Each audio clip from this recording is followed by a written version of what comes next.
It's time to ignite your soul and unlock your full potential. Join us on Beneath the Helmet, the podcast exploring firefighters' health and wellness.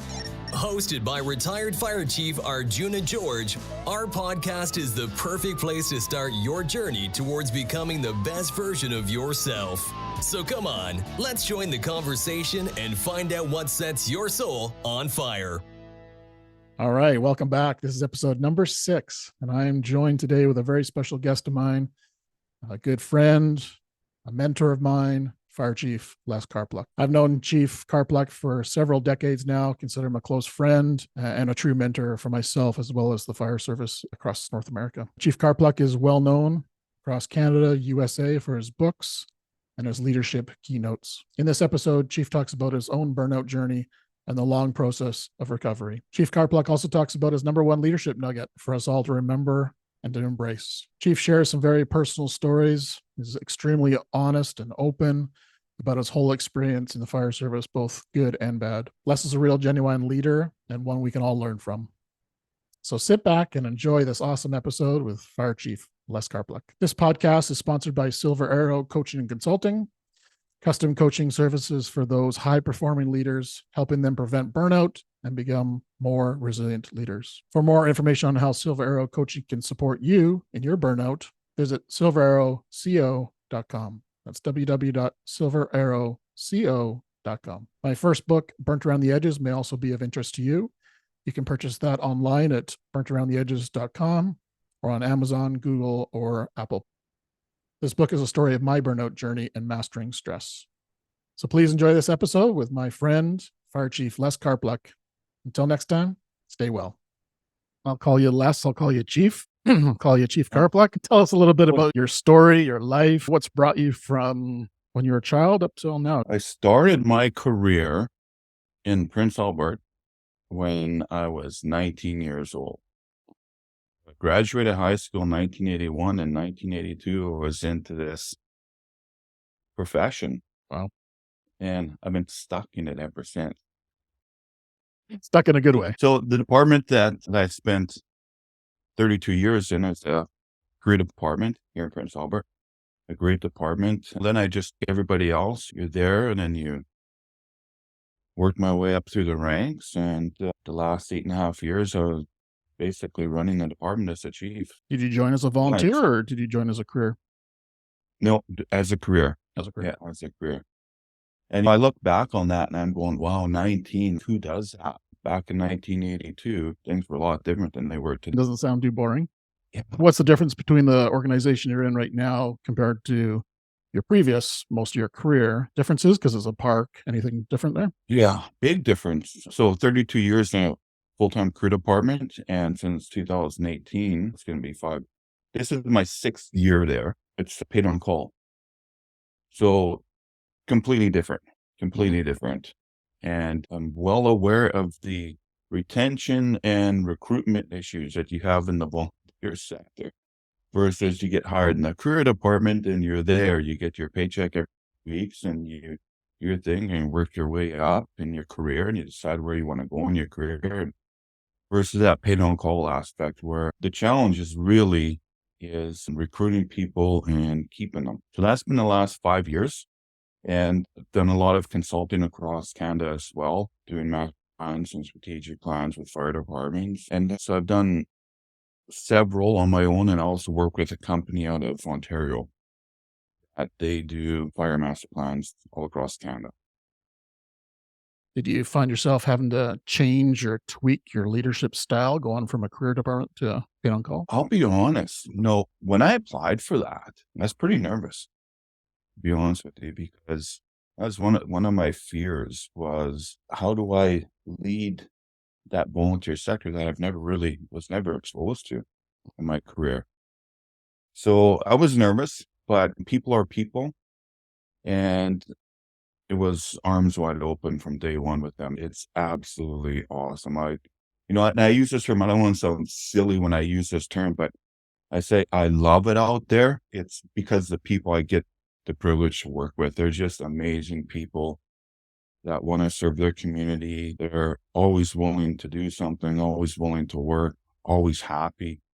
It was a really good change for me to be exposed to that component, that part of the fire service. And yeah, get into that hook, line, and sinker, because the majority of departments in Canada are paid on call or volunteer. So I absolutely love it. It's the recruitment and retention thing is a challenge, though. The numbers are down across Canada, and it's a definite challenge to make sure that you can have those buddies, and especially in a national park. During the wintertime, the population out there is like minimal, and during the summertime, it's crazy. It's a little city out there. So there's different stress levels as well. I thought I was done that when I retired from the career aspect. A long weekend, and during the summertime, you've got 7,000 people out there, and we're running one truck. So yeah, I don't get much sleep during the summertime because I'm always wondering and worried about what can happen. Yeah, But especially out in the middle of nowhere in a park setting. That's well, and wildfires our in nearest summer. backup is half hour away. So Mm. we do what we can to prepare, and we're just, I guess, lack of a better term is you hope nothing bad happens. Yeah, You know, all you but can do is it's prepare and be ready for it. that's all we can do. Yeah. That's all we can do. Yeah. Yeah. Interesting. Yeah, that would be an interesting dynamic going from a career department to paid on call out in the woods. That's in a park setting, no resources. Everything was different. Yeah. Everything was different. The thing that I can say that there was consistency in was they had fire hydrants out there. Other that, everything's different. It's Yeah. just the dynamics are completely different. But it's been great. It's been great. I love it. Good. I'm very fortunate to work with some amazing people out there, and I'm lucky. I'm lucky to be able to work with some amazing people out there. That's pretty fortunate to be able to see that you're lucky to be out there. So you Yeah, found I it. am. You found it. Good job. So you started at 19, long career, very long career. We've talked about this before, that you reached a point of burnout. Okay. What was going through your mind, and what were you feeling when you started to realize that? Oh boy. Oh, that was tough. That was tough. Yeah, I was definitely at my emotional and mental end. So when I retired, I didn't retire a happy fire chief. I'll be honest with you. I'm not trying to come up with a downer on this, but reality was at the end, I was burned out. I was done. There was nothing left in the gas tank. And it wasn't something that just happened overnight. It was a compilation of over time. Probably say I'm looking back then, maybe the last 2.5, 3 years, but I think it was a compilation of a lot of little things, like a death by 1,000 cuts. And I don't wish that on anybody, because there was nothing left. From entering into the profession and working with these amazing people that I worked with, and having that passion, everything. And it was when the passion was gone, it was like a part of my soul died to me. That's a good way to You put know, it. yeah, it was, when I said that tank was empty, I mean, that tank was empty. There was nothing left. I think of the best way I can categorize it is it was a very dark and lonely place to be. And that's why I always tell people, and I used to tell people a lot about it. And I think that was a part of my healing process to get over it. But I really haven't had any heart-to-heart conversations about it with people the last probably 3 or 4 years. There just was no need. There's no need to for me. But I think when I was early after retired, talking about it, trying to figure out what happened, it was a long process. This I do know. It took me about 18 months to 2 years to actually start feeling good about myself. And when I say that, I mean it in a way of actually believing I could do things again, and having confidence, and being mentally strong, for lack of a better term, and focused again. So after I retired in 2014, I would probably say 2016, it was still a journey for me to heal and to actually try to figure out what the heck went wrong. Totally. And I don't know if I have the answers to that, because I've talked to different people, and it's just my story, but other people have their story. But there's a lot of pressure on career chiefs today. And I wish I could say that I was one of the guys that, oh no, I had the happy ending and happy retirement and I retired and it was a 2 thumbs up and everything. That was so far from the truth, man. There was a lot of tear sheds. There was a lot of sleepless nights just trying to figure out what went wrong. And when I say what went wrong is going, what happened to my passion? What happened to the love of the profession that I used to have? And so Spark. going through that process, I was looking for answers, but I also knew that. So what I did know is, because at that time I was doing some consulting and some leadership training, what really kept me grounded was doing my leadership seminars and meeting people and seeing their passion and their excitement. So they actually gave me hope. I was there to do a thing on leadership for 8 hours, but they actually gave me hope because they took the time out of their day, and usually it was on the weekend, and to sit in a seminar I was giving. And so they gave me hope because they were passionate. They wanted to be there to learn. They wanted to become better. And for me, was that little light bulb that kind of went, okay, there's hope. There's hope. I can heal completely. I can get through this. And I don't know if that sounds crazy, but so that was the path for me.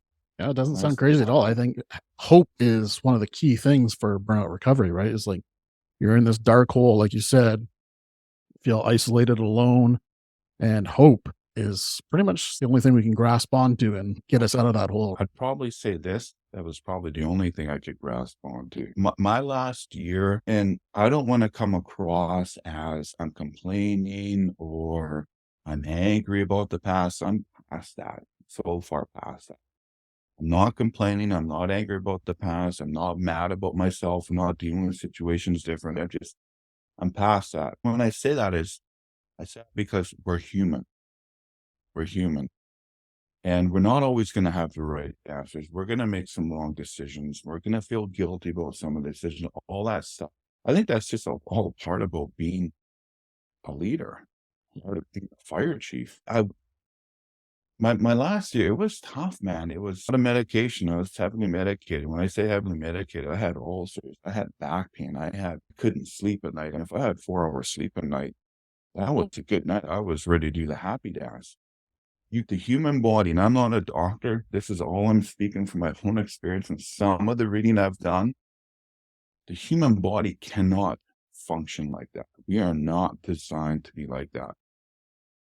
Maybe short term, but not a year, not 18 months. It's going to catch up and something's going to break. Definitely not sustainable. No. It's Short not. time stress, that's one thing, but Exactly. when it turns chronic and over years and years, then yeah, it's a challenge. If you're in the fire service for 30 years, 30 years of stress is not going to unwind in 30 hours, 30 days. Could take years to unwind that stress. And I wasn't exaggerating. I said it took months to 2 years for me to start feeling a person again. And one of the things that helped, so everybody has their different things, but for me, it was to get back into the gym, go and have workouts 4 or 5 days a week.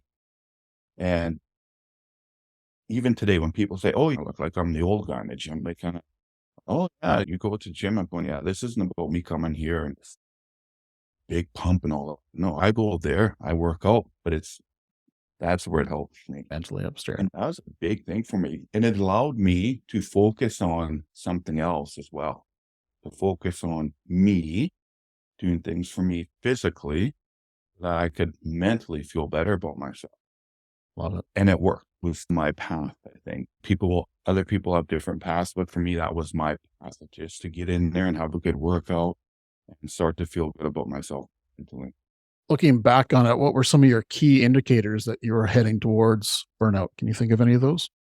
Of energy, angry. Let me tell you, I was angry at the littlest things. And I don't want to sound like I was a raving madman, but it didn't take much to set me off. So I didn't have a lot of patience.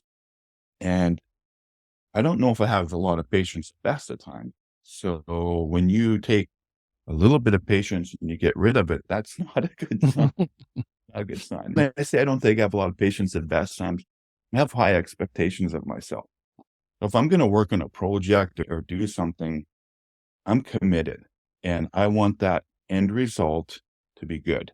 So I probably don't have a lot of patience with myself. Yeah, aches and pains. Let me tell you, I don't. Here's the funny thing, and I learned this after the fact. I didn't know it during it. I had chronic back issues that have to go to the hospital, have to be going to outpatients and get whatever injection it was to loosen everything up because I would be twisted up like a pretzel like 3 or 4 times a year. I couldn't even stand up straight. And it was probably about a year after I started doing a lot of reading on my back. And I'm going, what is wrong with my back? I've got arthritis in my back. I got some disc issues, but that comes with the job. But when your body is so tight all the time, it's going to make things tight. So if there's a weak area like my back and everything's tight and it's not relaxed, you are going to be bent up like a pretzel at times and you can't stand up. And the light bulb went on for me. I'm going, wow, why was I so tight? Why was I? It was the stress. It really was the stress that just took it to another level. So there was that. I realized the light bulb went on, but when I was going through, it was really the sleepless nights. He wouldn't take much to set me off. And there came a point, and this is so far from me, it came a point where it was almost like I didn't care anymore. And I know that sounds really harsh, but it's the truth. It was like just didn't really care about a lot of things. Would you And consider that like compassion fatigue, or you didn't care about things that were even greater than that, like yourself even? there's very little I cared about. It was just, I was drained. I was empty inside. And even now, I'm trying to think of how to put it into words. I wish I could say that I had the words to categorize this properly, to put a medical label to it, but it was just that it felt empty. I just felt empty. I was at that point, probably the last 2 to 3 months of my career, it was a struggle. Even getting up in the morning. Now, I always said this, and I always tell people this, is you're really passionate about something. When you wake up in the morning and your feet touch the floor, and you're still on your bed and your feet touch the floor, you're ready to go. You know what you believe in, you know what your values are, you know what your goals are. My feet touched the floor when I woke up the last 2 3 months. I want to be anywhere else on this planet than in my office. So there was a huge disconnect there, a huge disconnect. And for someone who's so passionate as yourself, Totally. that is like a pretty scary feeling to feel in your body and your mind, that this job, this lifestyle, this calling that we call the fire service, you didn't care about anymore. And I can totally relate to that. And that's a scary Yeah. feeling, isn't it? You know what? It was absolutely terrifying, to be honest with you. It's terrifying. It's not who I am and it's not who I was, but it's who I became. Yeah. And it was terrifying.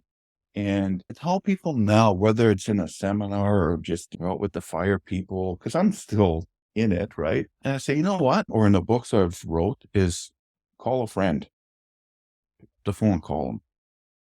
But I didn't. And a lot of the stuff that I write about is what I didn't do. Right. I write from the perspective of trying to plant the seed into people's minds that read my book. Go, oh, this guy said, hey, I should call a friend. I'm really hurt. It's because I didn't. And I wish I did. I wish I could have called somebody that I could have trusted and bounced some ideas off. But hate to say this, but it's true. I think my ego was too big for it. I didn't want anybody to know that I was in this world of pain. I don't even know how to describe it. I know what I've turned into isn't who I am. How do you describe that to somebody? But Especially when you're the fire chief, there's a whole nother element of expectations that you have on yourself, as well as the public has on you, your firefighters have on you. But to be vulnerable enough to say that is, once again, a scary place to be, isn't it? it was terrifying for me. And I look back, and again, for those that watch this, listen, I'm not complaining. I'm here just to go, this is what I went through. And hopefully people watching this will be able to somewhere, my goal is hopefully somebody will be able to watch this and listen to it and go, okay, I'm going to learn some lessons from them. 100%. Because I think that's my job now. And I give a better term. That's where I'm at in my life, is when I'm writing or when I'm doing a seminars, I'll be open and transparent and tell people this is what you need to do, or have you thought of doing this that may help you? But you have these expectations of yourself, which I did. I had these expectations. I was supposed to have all the answers, which now I realize, of course, that was flawed thinking, that you need to make everybody in that department happy. You need to make your management team happy. You need to make city council happy. You need to make the public happy. You need to make the boss happy. But nobody made me happy. And I was so focused on trying to make all these people happy and working through all these challenges that fire chiefs have, that I just didn't take the time for myself. I didn't. And that was part of the problem too. You can't just go. We just can't. It's going to catch up to it. Sure. I think that's the key message that we send out to firefighters up to the fire chief rank is self-care. If you're not taking care of yourself, and it sounds so cliche and self-care, oh yeah, we always talk about self-care, but it's evident over and over again that we do not take care of ourselves as much as we should. And we're going to be much more effective leaders, fire chiefs, firefighters, husbands, wives, by just taking a little bit extra care on our own well-being. And that's my mission as well. And that's the mission of this podcast, is just keep that conversation going. Like you said, when somebody listens, watches this show, they're going to pick up a nugget here, a nugget there, just to hopefully not end up where you and I both did. That is absolutely my goal. I'll give you a real silly example. So the last 3-4 years of my career was just work. It was all about work, because I didn't want to fall behind. You'll never get caught up. It's just not going to happen. When you're in that fire chief position, there's always going to be something come up that needs your attention. And I'm not saying don't do your job. We have to do our job, but we have to learn to separate sometimes from our job and take a time out, take a mental break from it, take an emotional break from it. And here's an example. So when I'm doing my consulting now, if I'm out of the city and I'm in another city, and let's say I fly to Vancouver Island doing some work there, I'm going for a drive. I'm going for a walk. I'm going for a walk on the beach. I'm going for a hike. I may just sit in a coffee shop, drive and pull over in a coffee shop and sit there for an hour, have a coffee, have a little snack. It's my mental break. It's something different. And I wish I did that back then when I was actually in my chief's chair. I wish I took that time to take that mental break. And maybe I'd have a different story to tell. But on the flip side, 10 years ago, was anyone talking about this? Was anyone talking about the chiefs No. working too much No. besides PTSD, which was still pretty new 10 years ago? Yeah. In conversation wise, that organizational stress, burnout was just not talked about. I will say this, and I know this is your lane, and I'm so appreciative of what you're doing. That honestly, I can't say it enough. I would say this isn't something that's really been talked about in the last 2 or 3 years. No. I think where you're going with this is really going to start opening up people's eyes. Now, I know that other people have been researching this and doing it, but to hear a fire chief like yourself say that you wrote your great book describing what you went through and all that, that's how, when I read your book, I read on how many chapters before I put it down, and I sent you a message on Facebook and going, I can't believe you went through this. I had no idea. And because I thought as crazy as it sounds, I'm thinking I'm the only one that experienced this. The reality is we're not. Yeah. We're not. And my hope is this: through what you're doing, more chiefs, more chief officers, even more firefighters will recognize when they're hurting and be more proactive in their emotional and mental health. Because the profession, I love it, but it takes its toll. 100%. And no difference between going to a traumatic event, whether you're a paid on call firefighter, career firefighter. You do it enough and it takes its toll. Yeah. I believe that. I would agree.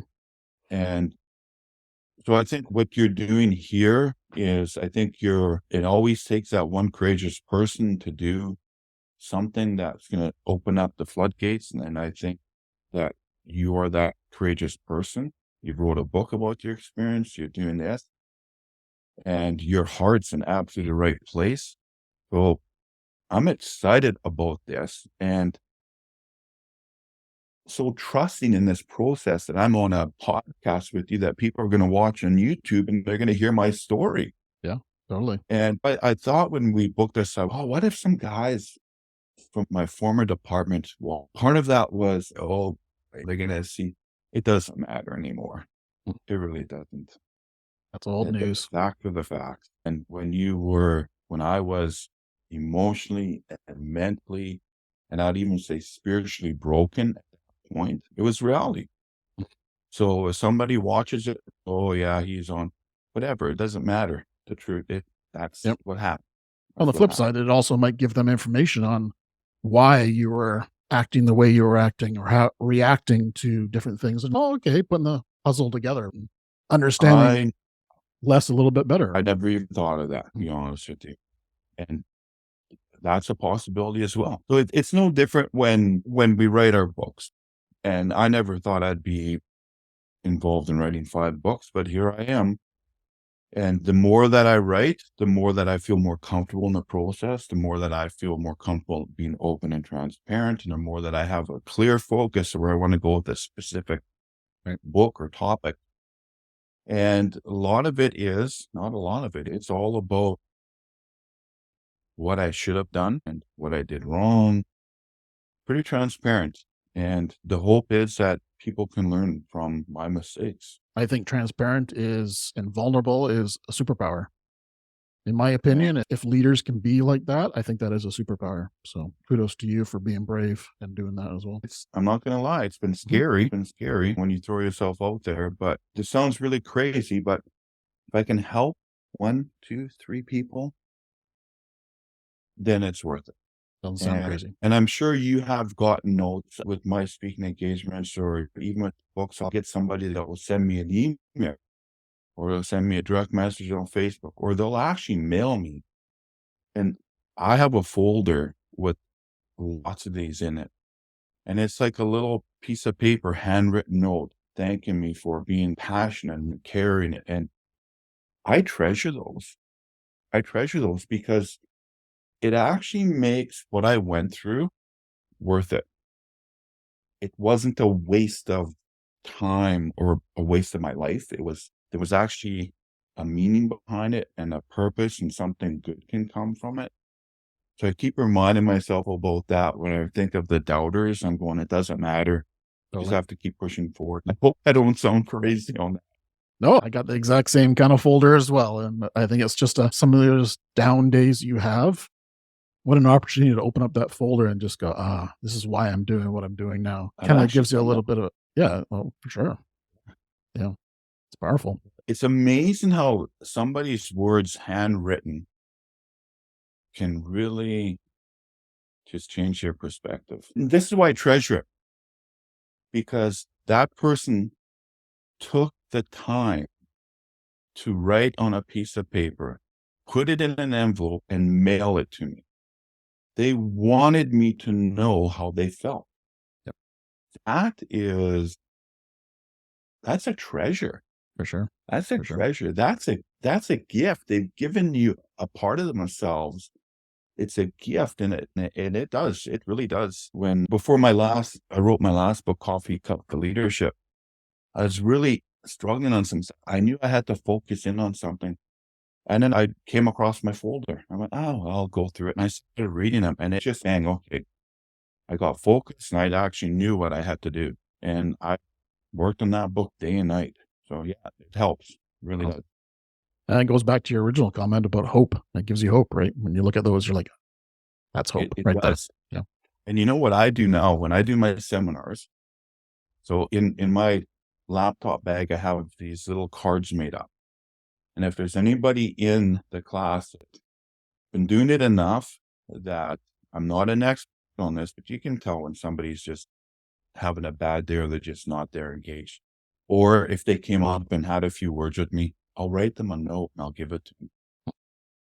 And my hope is the words I put on this note, that they'll be able to go back and read it one day and use it as a motivator. Totally. Love it. These people that have taken the time to do that for me have taught me a valuable lesson in life. Small things can make a big difference. Love it. So what would be your message to fire chiefs or even just senior firefighters that have been around for a long time that are holding on for that 25, 30, 35, 40, 45-year pin medal? What's your thoughts on that? Is that... It's a great goal. It's a great goal. I think if I had any advice to give anybody on that question to address that is, I think we really have to take care of ourselves. And the constant theme that I tell people is to surround yourself with a circle of friends. I call this circle of support, and it's 5, maybe 6 maximum. People that you can trust, people that will know you, people that can challenge you, people that you can be open and transparent with.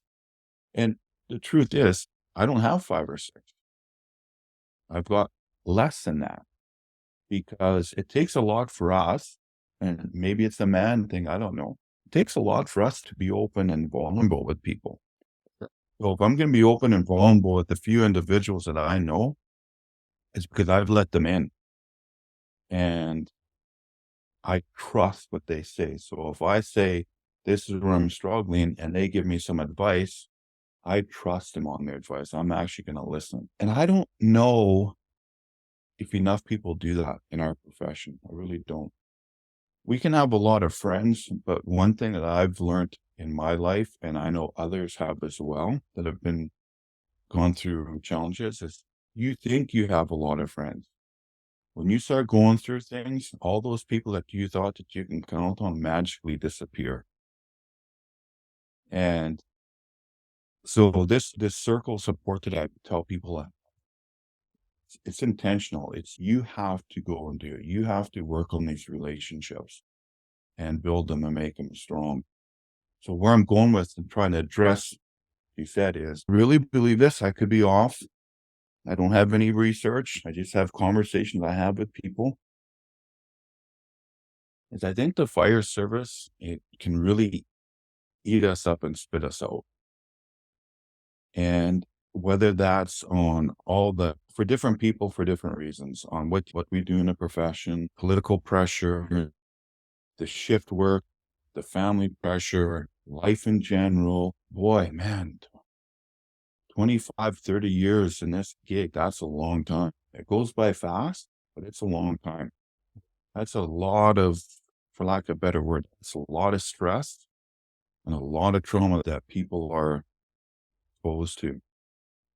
And it's very encouraging that there's a lot more emphasis on mental health aspect in the profession, not only the fire, but police, EMS, doctors, nurses, anybody in emergency services that's dealing with things that we deal with, life and death situations. So it's encouraging that the world has come to a point that we're starting to address this.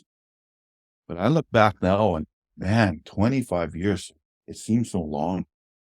That's a lot of wear and tear. And I always use an analogy. It sounds crazy, but when I was growing up as a car guy, I still love cars. I still love the performance cars. So I always use this analogy of an engine. That's a lot of wear and tear in an engine, 25 to 30 years. It's going to get tired. Probably have to do a couple engine jobs and ring jobs and bearings in there.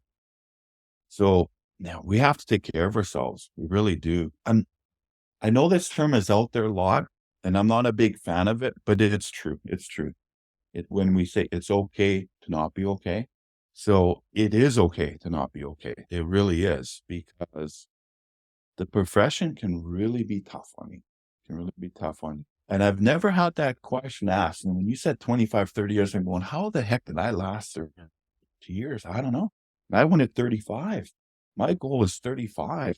And there was no way it was going to happen. There was absolutely no way that was going to Yeah, I think from my experience seeing other fire chiefs and colleagues from across North America is I'm at 34. I got to get that 35. And still not considering their own welfare.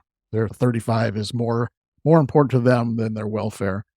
And I've just seen too many fire chiefs and senior firefighters get cancer, pass away the same year that they retire, which is sad. It is sad.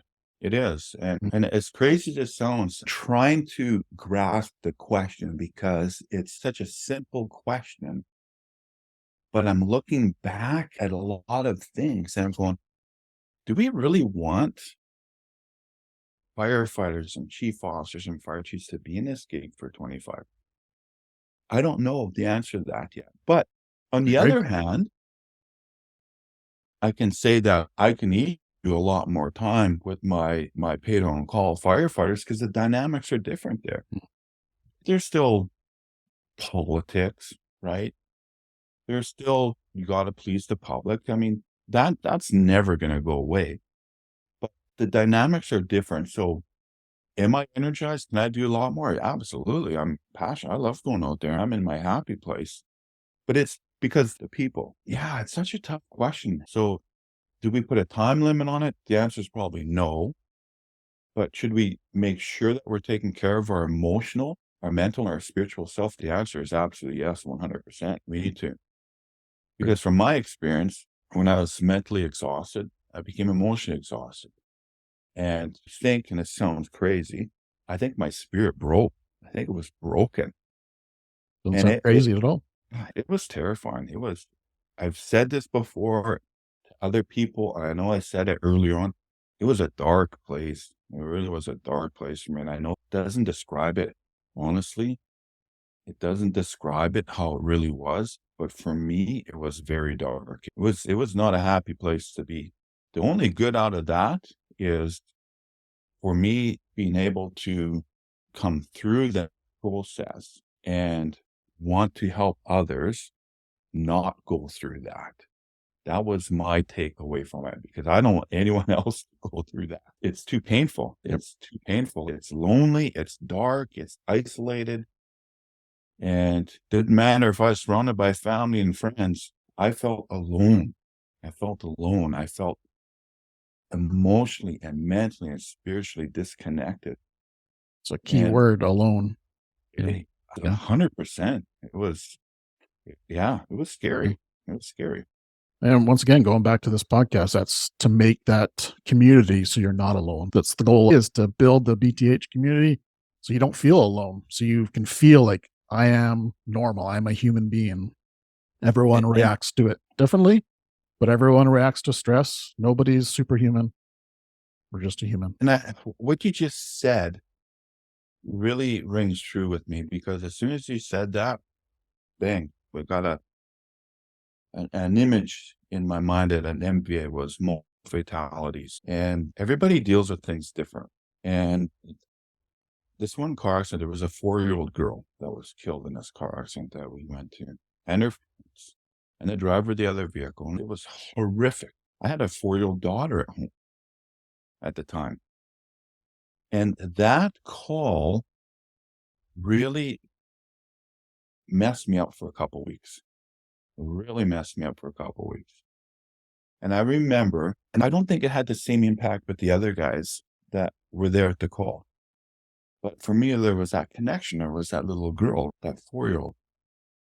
And for 2 weeks, honestly, I think I lost part of my life because it was so horrific for me going to this, knowing that the family was basically wiped out. And I was lucky enough to come home to a little 4-year-old that ran and said, "Daddy," when I came to the door. So it was emotionally, it was mentally hard to digest. And for 2 weeks I struggled. And I'll never forget this. I was at a restaurant and I was so desperate. I was so desperate for help. I didn't know how to ask for it. And I said to the guy I was having breakfast with, who was not the profession of fire service at all. And I said to him, I said, "I'm really hurting right now. I had a really bad call." I said, "I don't think you'll understand this." And I described what I went through. Didn't get into a lot of details, but I did mention the little girl and me coming home and all that. And he looks at me and I could see tears building up in his eyes. And he described a traumatic event that he witnessed where somebody lost their life. He says, "A little bit different, Les, but I saw somebody lose their life in front of my eyes." And so there was that connection, and it was all I could do to not start crying in this restaurant, because I knew, and I'm fighting this, right?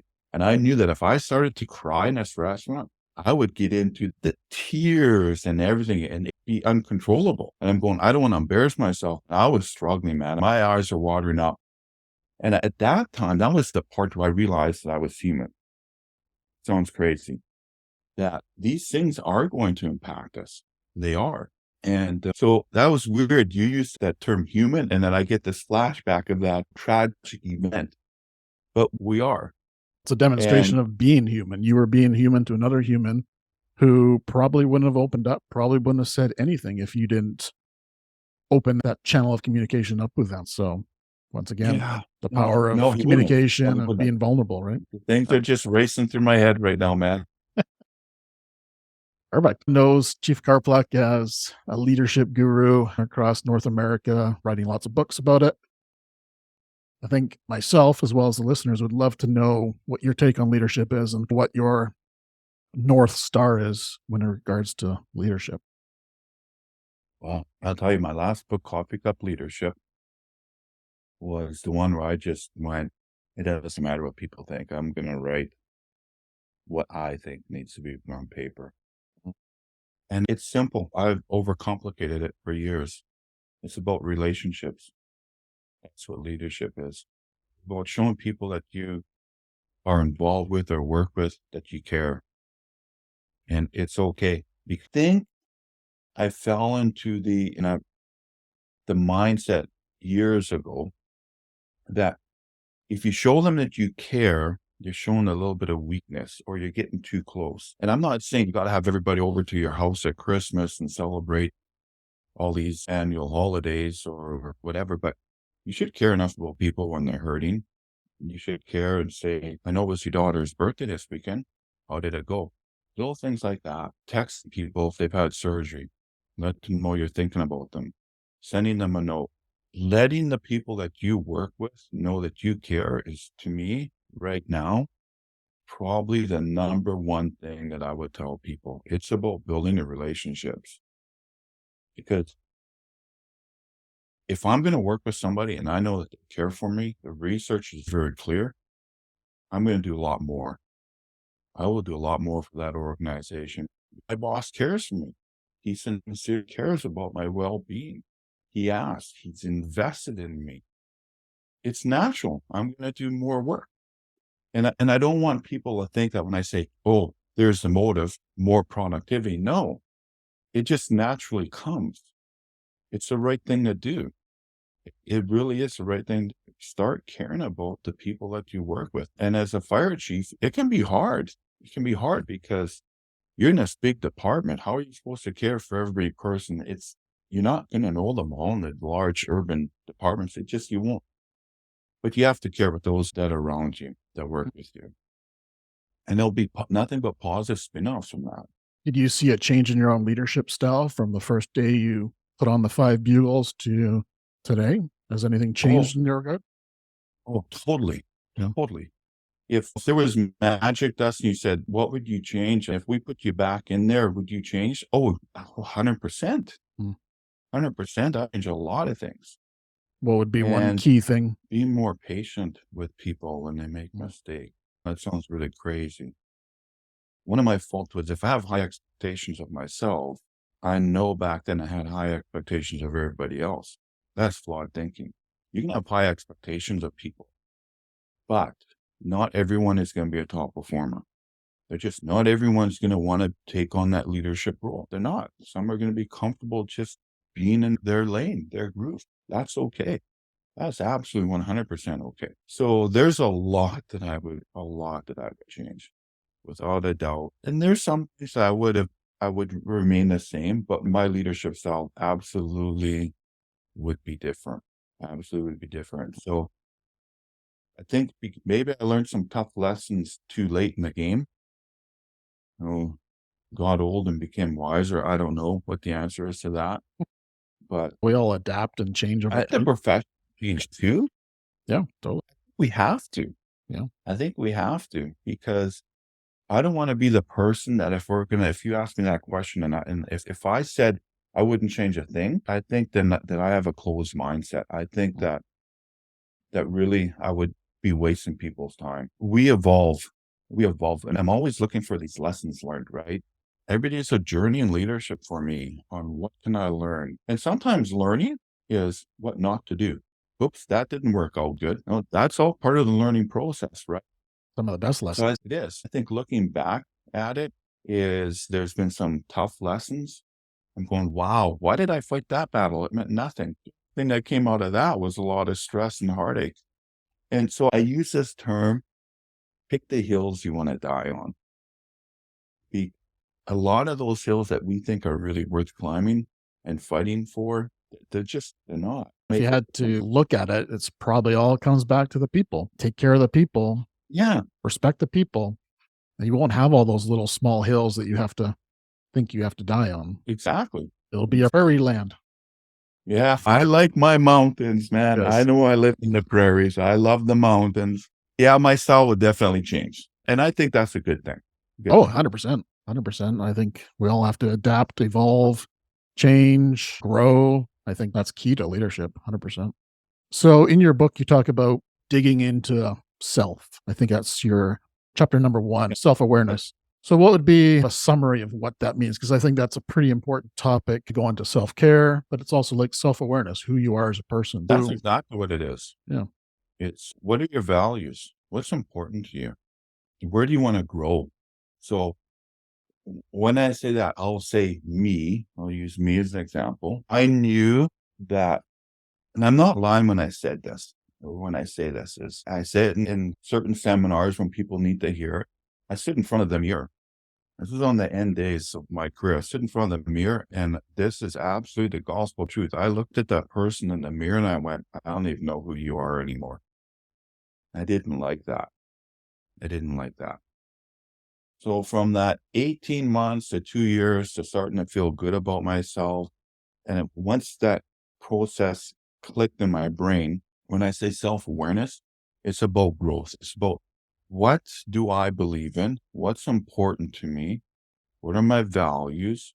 What are some things I'm just not going to change on? And what are some of my weaknesses that I have to work on? So, man, I'm 60 years old. I feel like I'm still learning and growing every day.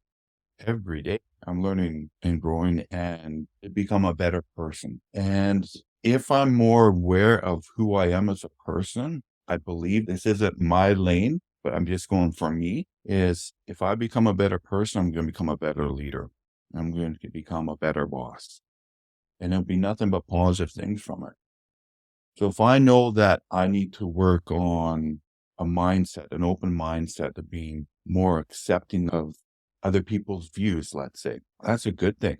Then I need to work on that. So that's what I mean by being self-aware, understanding who I am, what my weaknesses are, and what my strengths are. But I always focus on the weaknesses, right? Whether that's right or wrong, trying to minimize them, but also on another hand, try to build upon my strengths too. I think it's a key chapter in your book because in my world of coaching now, values, goals, ambitions, strengths, weaknesses, those are like the key foundations to supporting somebody through the growth in their coaching journey. And so when I saw that and I read it, I was like, wow, that's what we do as coaches. We support people. People come in and majority of the people have no clue with clarity what their goals are, what their values are in life, what they stand for. And coaching allows you to sit there and really think about it and dive deep in it. Because most of the time, if you asked most people what their values are, they're going to struggle with come up with some good quality versus the generic responses. Yeah. Good quality responses. So I thought that was a pretty powerful chapter that really resonated with me. I've never asked you this, but did you read the chapter on the emotional energy? I did. Yes. Please share. I read your book and I'm going, I didn't even know how to label it. This is your lane. It falls under your realm, but that emotional component, that emotional energy component is so important. So important. And I don't even know if people put a lot of thought into that, let alone firefighters. Who talks about emotions? I know. Almost nobody talks about them, right? And honestly, when I started 19, oh my goodness. Oh man, there's no way. It'd be laughable if you actually thought you're going to talk what your feelings were at the coffee table.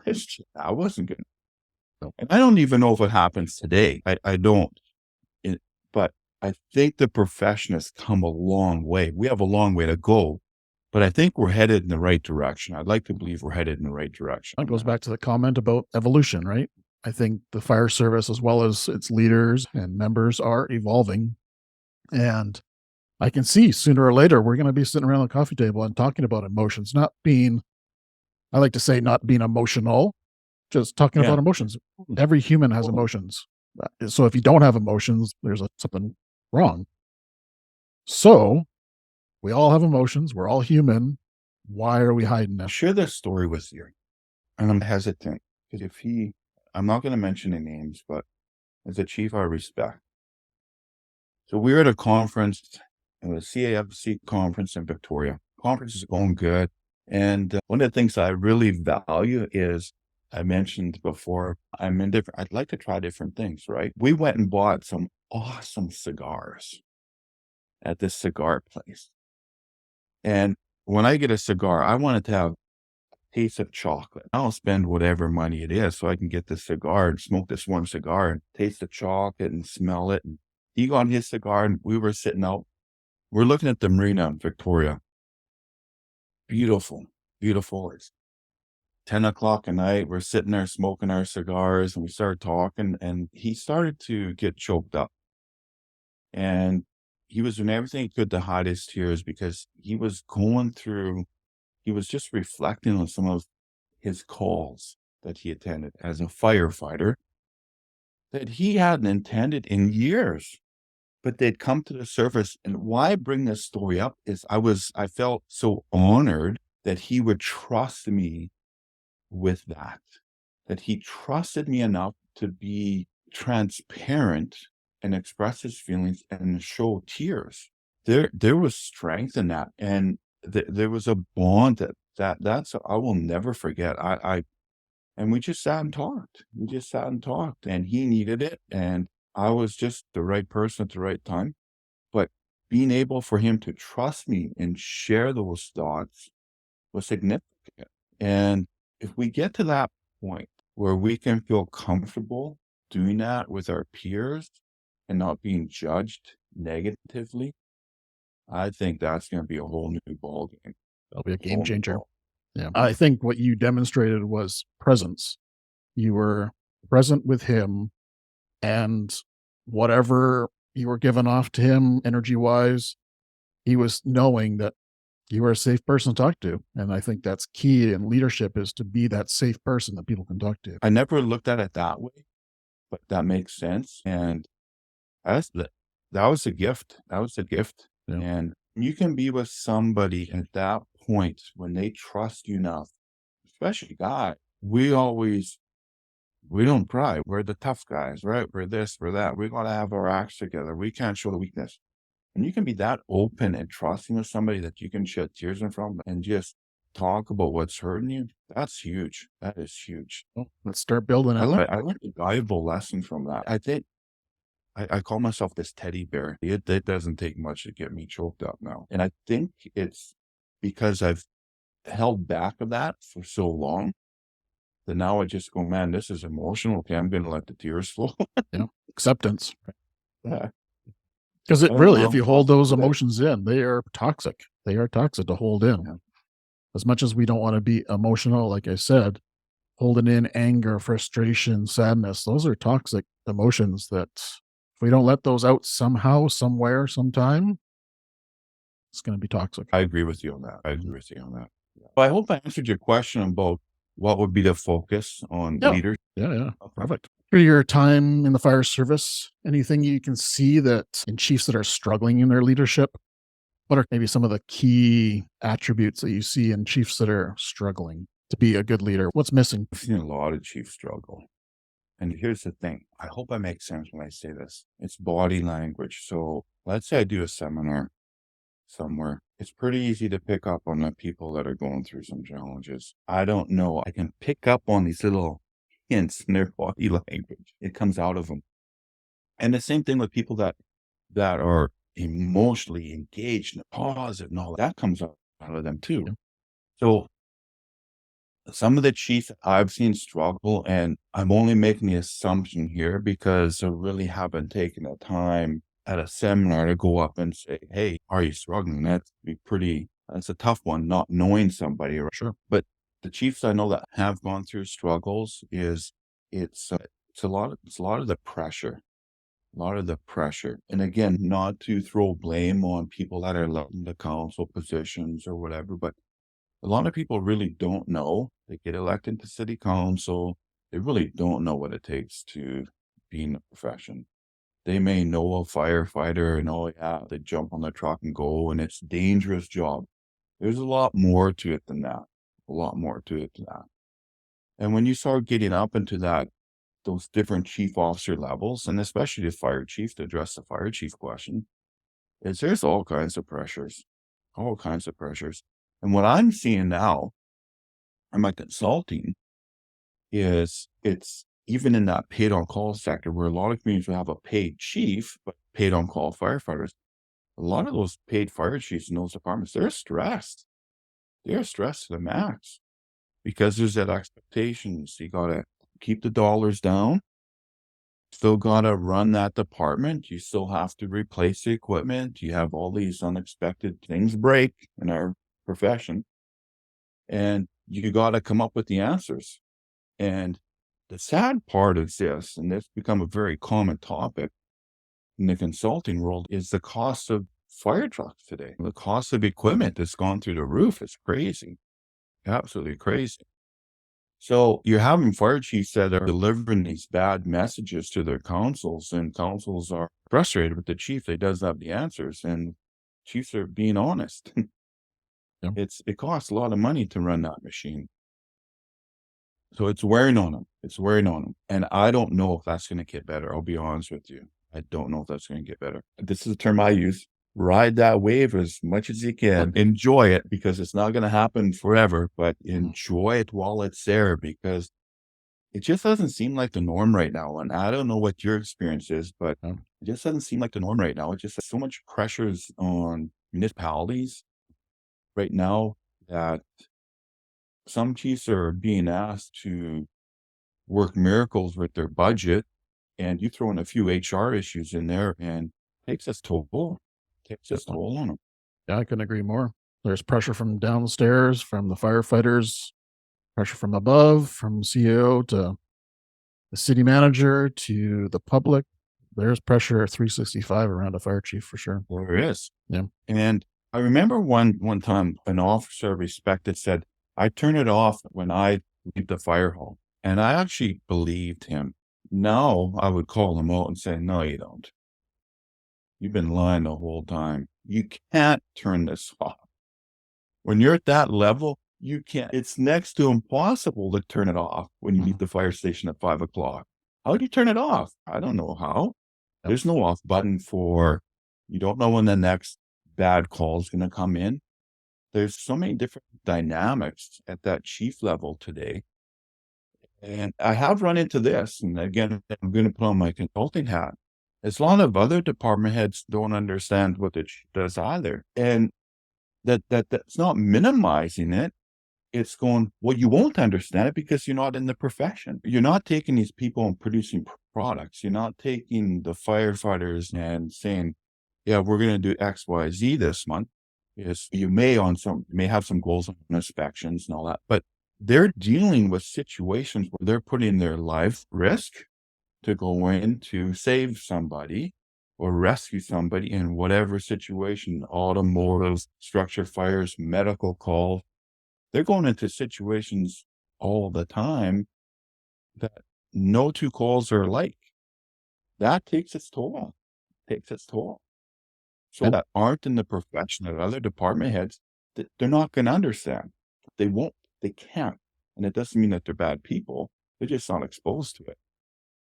So the reason I brought up that example is the wear and tear. It becomes a wear and tear on chiefs because a lot of chiefs also get tired and worn out worrying about their people. Yes. And not having the tools to help their people, having to fight for money to get proper gear on them, having to fight for silly things, get the air conditioning fixed in the fire hall, silly things like that will make it better for the people that work. So that wears on the chief. It does, because they care. Yeah, you can only fight so long, right? Before your fire is extinguished and your passion starts to dwindle. For me, it was you can only fight so long, and then you go, it's done. White flag. It's done. And not to be a downer again, but for me, it was the isolation. And then when I knew that I was done, mentally, emotionally, it was like a light switch. There was no slowly. I think it did build up over time. But then when it happened, it was just like done. And there was no turning back from that after. There wasn't. You can't get better in the environment that you're in that broke you. It can't happen. Yep.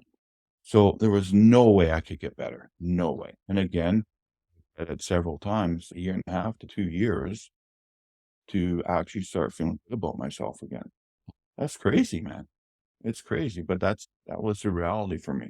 Yeah, confidence is definitely part of burnout. It's like the third phase of burnout is lack of confidence. And I tell people that I was more confident 10 years ago than I was 5 years ago, which is bizarre to even hear myself say that.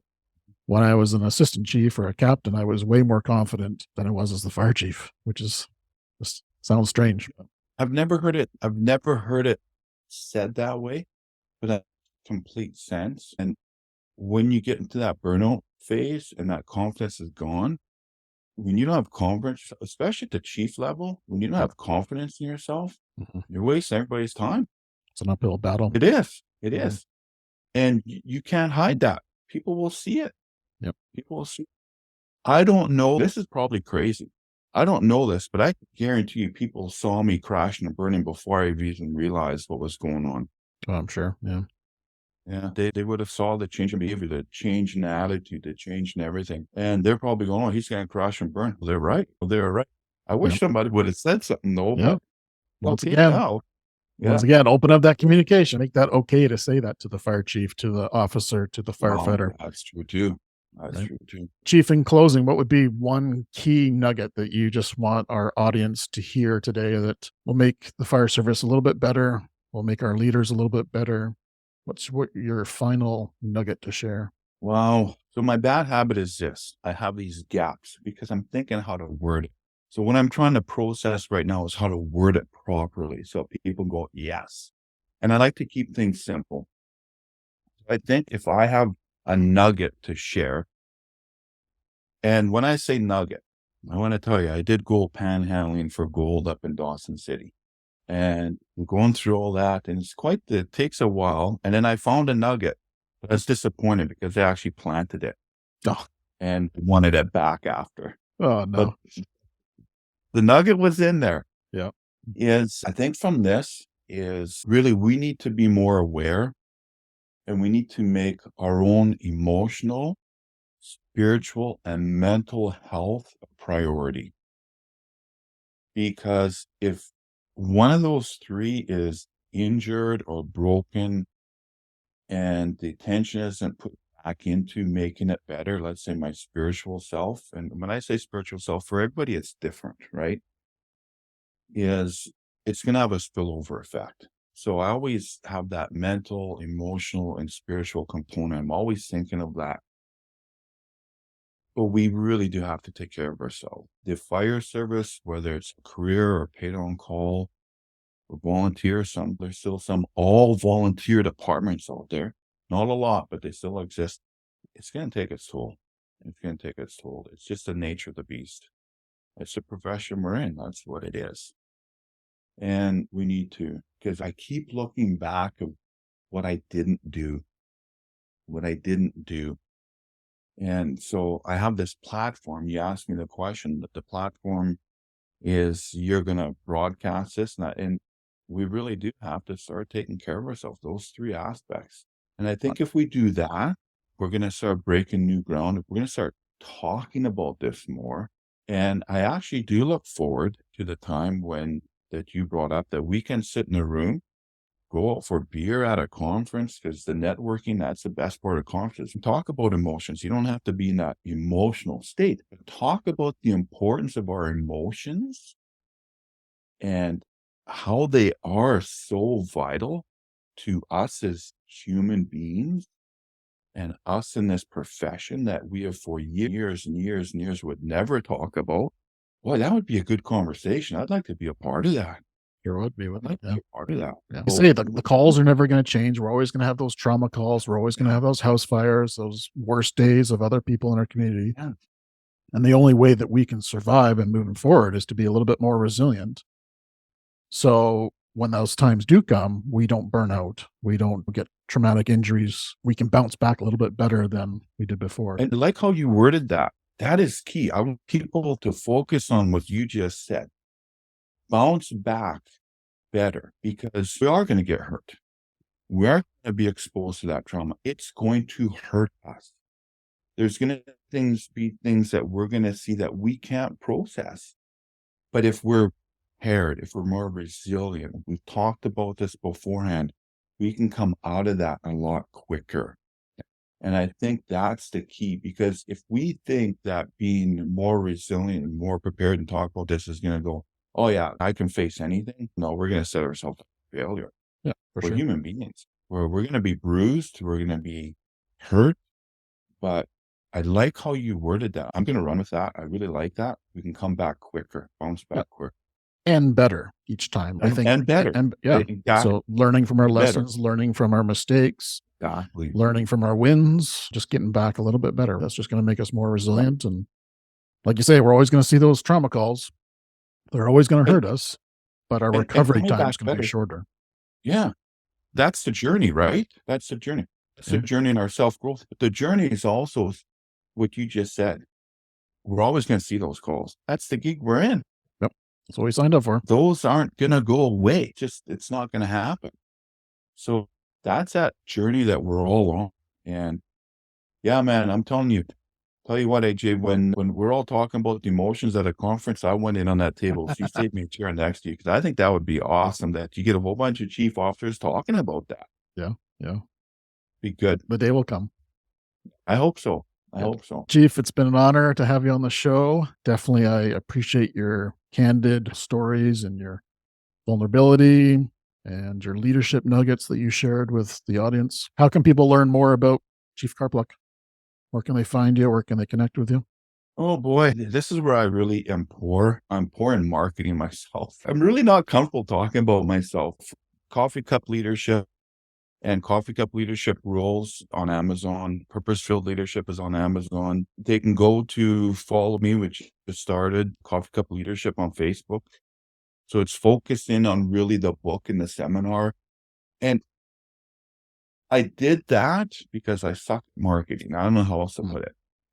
But I also did it to get more speaking engagements, because I really want to get that message out about emotional intelligence and talking about our emotions, talking about some of the rules I have in those books. So that's why I really left my comfort zone. You'll see one of the rules in there is believe in your comfort zones. I left my comfort zone on marketing. I don't want to, it's really new to me. Try to learn about it, but Amazon or go to Coffee Cup Leadership and DM me and we'll touch base. Fantastic. Thank you so much, Chief. It's been an honor chatting today, and I really appreciate your wisdom and your wise words that you shared with everyone today. So thank you. Thank you. And I really appreciate the opportunity. And the goal here is just to help others. That's what it's about. Amen. Crossing my fingers and hoping. But I want to say this, and I hope that you leave this on. I don't want you to edit it. I really do appreciate you and what you're doing. Your book's amazing. It's the path that you're on right now, and the lane that you're taking is so needed. I wish you all the best. Thank you. And I just appreciate that you have been brave enough in your journey to do that and open yourself up, because you open yourself up as being vulnerable to taking your coaching and what you're doing. I just wish you all the best, man, because I know that it's needed out there. And with the talks that I've had with you already and knowing you when we were both career chief, I just know that your heart is so big and so genuine. So I thank you for what you're doing, and I'm excited for you. So I wanted to thank you for that. I appreciate that. Thank you very much. You're welcome. All right, everyone. Yeah, it's been a great show. Stay well. Okay. Thank you. Take care. Thank you for tuning in to Beneath the Helmet. We hope that this podcast has provided you with valuable insights into the world of firefighters' health and wellness. Remember, caring for your physical, mental, and spiritual well-being is crucial to achieving optimal performance. Join us next time on Beneath the Helmet for more inspiring conversations. Until then, stay well.